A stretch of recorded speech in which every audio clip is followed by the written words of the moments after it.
Hey honeys, what's up? Welcome back to my channel. So today's video is going to be another Disney College Program related video, and today I'm going to be talking to you guys about why I did not get accepted into the Disney College Program. So first, I just want to say that it is a beautiful rainy day here in New Jersey, and I know that everyone else is tired of the rain because it has been raining nonstop for like a week now, but I am loving this. So that's why the windows are open up in the back here, because I have just been living for this rain and I love it. So anyway, like I said, I'm going to be talking to you guys today about why I did not get accepted into the Disney College Program.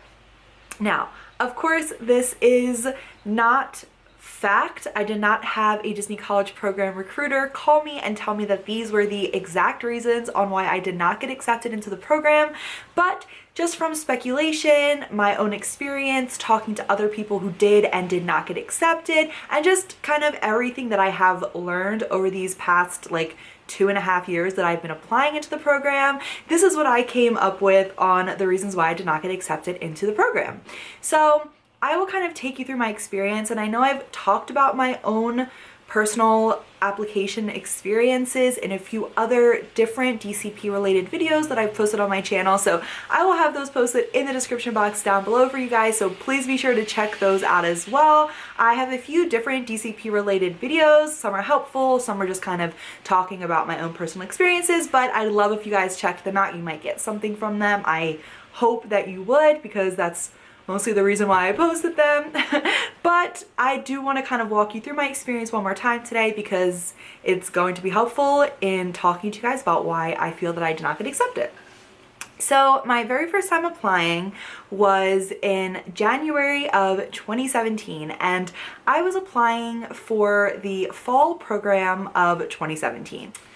So the very first time that I applied, I made my application very to the point. And if you're not familiar with the different, like the process of like the different parts of the application process, then I suggest checking out my other DCP videos, just so then you kind of have more of a better understanding, because I'm not going to really go into detail about that in this video.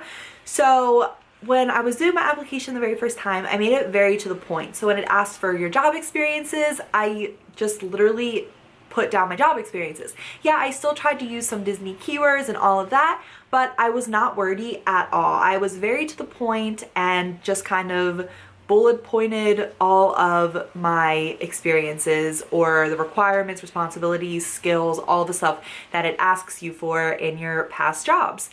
So I actually ended up getting a WBI or web-based interview, and then after that I did get into the phone interview. So I feel that I did not have the strongest application. I didn't actually receive my WBI until almost, I want to say about 1.5 or 2 months after I submitted my application, and every single time I've applied, I've submitted my application on the very first day that apps came out. So I did not get my WBI for quite a while longer than most of the other people that did receive theirs. But of course, I was still extremely thrilled that I even got the opportunity to move forward in the application process. So as soon as I got my WBI, I took that. I don't think that I honestly ever had an issue with the WBI, all the different times that I've taken it.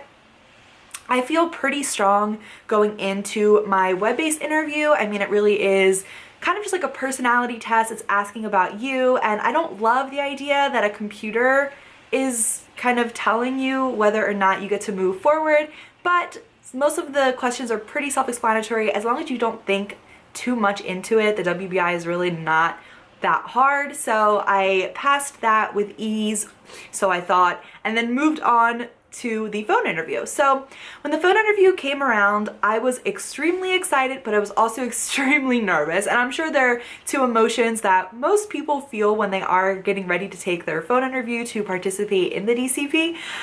So I was preparing. I did everything that all of the videos told me to do. I mean, I made a list of all of the key points that I wanted to talk about, and most of these things that I did, I did talk about in my phone interview tips and tricks video that I posted recently, so be sure to check that out, and that'll kind of give you more of an idea of like what I actually did to prepare. And I felt extremely ready. I mean, I did all of the right things, like the quote unquote right things, and I felt extremely ready to go. And when I took my interview, it went a lot longer than most people said their interview lasted, and at the time I thought that that was a really good thing. I was like, okay, yeah, we vibed, we were connecting, we got to talk for like 35 whole minutes when most people's only lasted for like 15 minutes, and I was like, this is perfect, like this has to mean only good things. And then I got the news about a month later, or I don't remember the exact time frame, this is like 2 years ago now, but a little while later I got the news that I was NLIC'd, which is no longer in consideration. So that was absolutely devastating to me. I mean, truly heartbreaking, and I just felt like the one part of the process that I really thought I was extremely ready for, which was the phone interview, is the part of the process that they did not see me fit to take part in the program. So I was extremely disappointed in myself, and it was just awful. But of course, I decided to keep trying again. So I believe that I did not get accepted into the program that time because while I was doing the phone interview, I think that I was talking way too much about why I love Disney and not enough about how the program is actually going to benefit me. So if you do any research into the Disney College program, if you look on the website, even once you apply, or if you sign up for the email notifications from the DCP alert system, and you get all of those types of emails, if you read into the way they word things, they really talk about how this is a resume builder, about how you will learn lifelong skills, build relationships, be able to network, make all of these different memorable experiences that are really going to help you out in the long run. It's not just for the biggest Disney fan to take part in the college program. This is really a great way for you to build yourself and to grow into the best version of yourself to help you out professionally, career-wise in the long run. So when I applied for the first time and made it all the way into the phone interview, I really wasn't looking at it from that aspect. I was looking at it as I'm the biggest Disney fan and I deserve to work there and make magic for people. I wasn't looking at it as a way for me to better myself.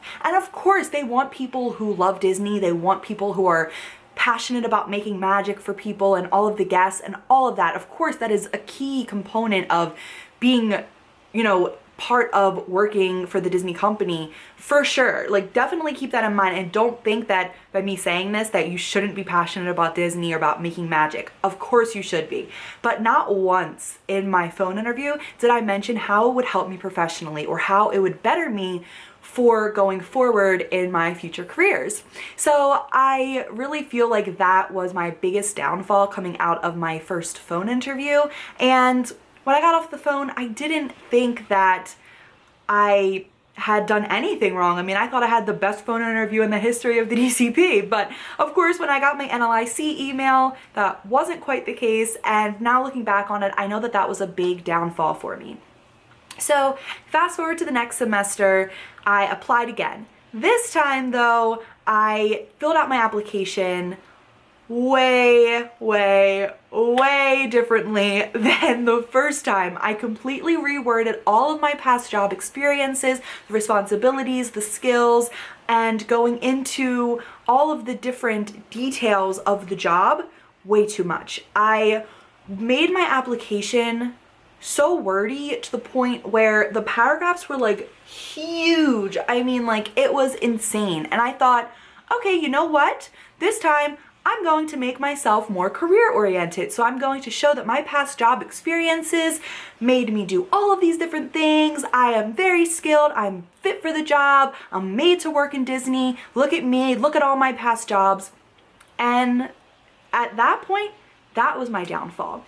I didn't realize that I was doing anything wrong by filling out my application that way, and I figured that the first time I didn't get accepted, I didn't get my WBI until late, so there must have been something wrong with my application. But in truth, I think that making my application too wordy, as opposed to the first time I applied when it was straight to the point, using Disney keywords but making it short and sweet, I really should have stuck with that first way because making it too wordy is just distracting. It doesn't show what you're doing. It's just using way too many words. It's too cluttered, and there's no reason for all of that, and that's not quite what they are looking for. I didn't realize though that at the time, and so I applied that way, didn't even get my WBI. I was extremely upset because when you apply and have a successful WBI and then don't do the program that time, if you apply again within 6 months of that successful WBI, as long as your application is good, you go straight to the phone interview. You don't even have to take a WBI again if you're in that 6-month time frame. So I was just like, oh, please, I'm gonna submit this better application. I'm skipping that WBI. I know how to make my phone interview better this time, and I'm a shoe in for the program. But my application ended up halting me from even getting past the first step. So I made my application way too wordy, and it was just too much, and I highly regret it at this point, but of course I didn't realize that at the time. So like I said, didn't even get my WBI. Then the next semester, in January of 2018, I was applying again for the fall of 2018, and I submitted the same exact application. I didn't even change any of the words. I just submitted it and hoped for the best. I figured maybe it was a fluke that I didn't get through. Like I said, I'm only realizing this now after having actually been accepted into the program. All the things that I was doing wrong, most of this I didn't realize at the time. So I was just like, please, that was a fluke. Like, there's no way that there was anything wrong with my application. I mean, I spent hours upon hours building my application up to what I thought was going to be the very best version of that application. Believe me when I tell you, I saw nothing wrong with my app at the time. I thought, yeah, the first time I got a WBI, but if I can make my application even longer and, you know, wordier and use even more Disney keywords, then that's just gonna make me look even better to the recruiters. But that was wrong. So again, that second time that I applied with the new application, I didn't even get a WBI. And so at that point I was like, okay, maybe there is something going wrong with my application here that's not allowing me to move forward. So I reached out to one of my best friends who has gotten accepted into the program multiple times, and I was like, hey, can you take a look at this for me? Because I got, not accepted. I got the WBI and the phone interview my very first time applying. I rearranged my application these last 2 times and submitted the same app, and now I'm not even getting a web-based interview. So can you tell me, like, what's up here? So she took a look at it and was like, girl, you need to cut this down. Your job responsibilities and skills are way too long, way too exaggerated. There's no reason to go into that much detail. Of course, you want to tell them what you did. You want to make your job look the best that it can to relate to how you would be applying those skills and responsibilities into a job at Disney. But you don't have to go into so much detail where it looks like you wrote a novel, and there's just literally no reason ever to do that. You want to make it to the point, you want to use Disney related terms and phrases, but you want to keep it short and sweet so that you can get your point across without being over exaggerated. And that was my biggest downfall those other 2 times with my new application. So I realized that, and I said, okay, you know what, you're probably right. You probably know what you're talking about, being that you got accepted like 4 times already. So I cut my application down, I worked with her a little bit, and we made my application the best version of itself that I had ever seen. I mean, we used Disney key terms and phrases. We really showed the responsibilities and skills needed in my past job experiences. We made it relate to Disney and showed how it would help me working in Disney. And we did it in a way that was right to the point, exactly what needed to be said, and really made me stand out. So fast forward to the fall of 2018, and I was applying for the spring 2019 semester, and I applied with my new and improved application. Well, lo and behold, I received my WBI. Now, I did still receive it a bit later than some people, but I still received it. The, differences in my application definitely proved to work because now I had improved my app and I got my web-based interview. So of course, once again, I did pass my WBI and scheduled my phone interview. And then this time going into the phone interview, I was looking at all of the ways I could really improve from the first time I had my phone interview.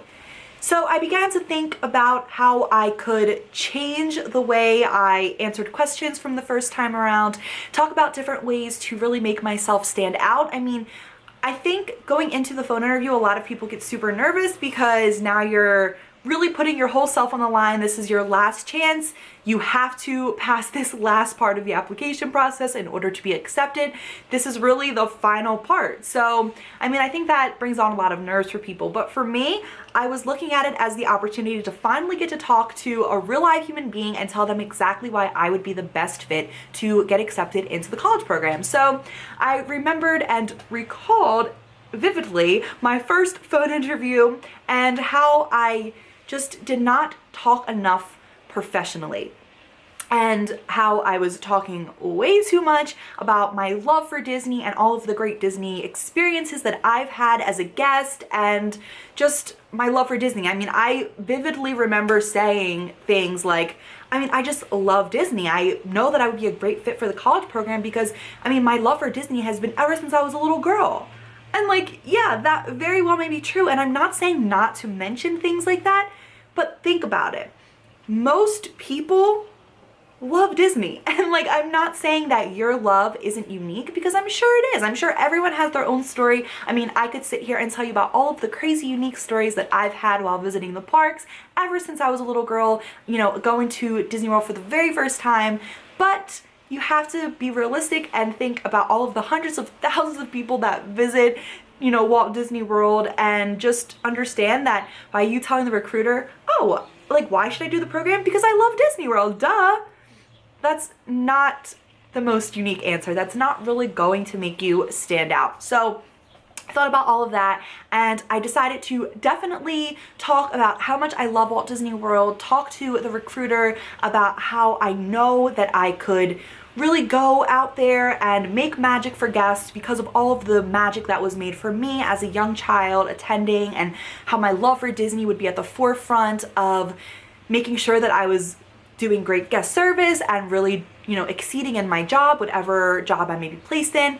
But I also made sure to put the importance level just at the same height while talking about how it would help me career-wise and just professionally in general. So definitely talking about that made my phone interview for the second time for the DCP go way better than the first time. And now even thinking about that first time, I just realized how unready I was. I mean, I really thought just talking about my love for Disney would show them just how well I would succeed doing the Disney College program. But looking back on it, I was very immature in thinking that that was enough to be successful or just to be enough to get accepted into the program. I mean, this really is an internship. This is meant for college students. So being that you are a college student, you have to be looking at things professionally and educationally and just talking about how you would be able to succeed or how doing the Disney College program would give you that boost to achieve more in the professional world for what you are studying in college. So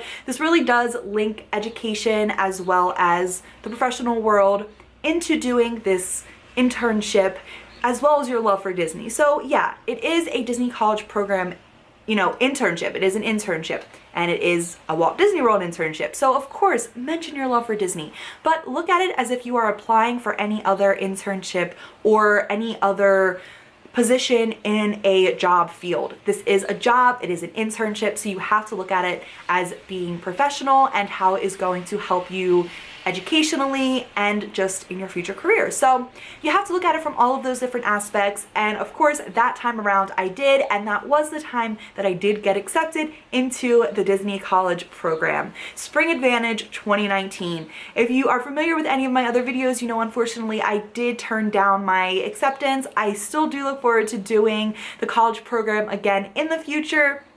had to turn it down for personal reasons, but I am definitely planning on applying again in the future and doing whatever it takes to get accepted once again, because it is still my dream to take part in the college program. But there were many things along the way that I learned were reasons that I did not get accepted into the program. So if you take any of my advice from this, learn from my mistakes, and watch my other videos on my tips and tricks, because I did eventually get accepted into the program, so I do have some great tips and tricks. I know I did talk about some of them throughout this video, and I kind of touched on how I turned my mistakes into an opportunity to learn and grow for the following times, but pair the mistakes that I talk about in this video with all of the detailed tips and tricks in each one of my other Disney College Program videos, because I do have videos on each phase of the application process. Pair those together, and hopefully that will help you become successful in applying for the Disney College Program as well. So thank you guys so much for watching this video. I love doing any type of Disney related video, so if you guys enjoy these, please let me know. I would be happy to make more. I'm trying to come up with some new different ideas on Disney related videos, so I love making them, and I thank you guys so much for watching them, because it really means a lot to me. So thank you guys so much. I will see you all again soon. I'm actually going to Disney very soon, so I will be vlogging there, and I will be posting those videos up as well, so be on the lookout for those, and I will see you guys all soon. Bye!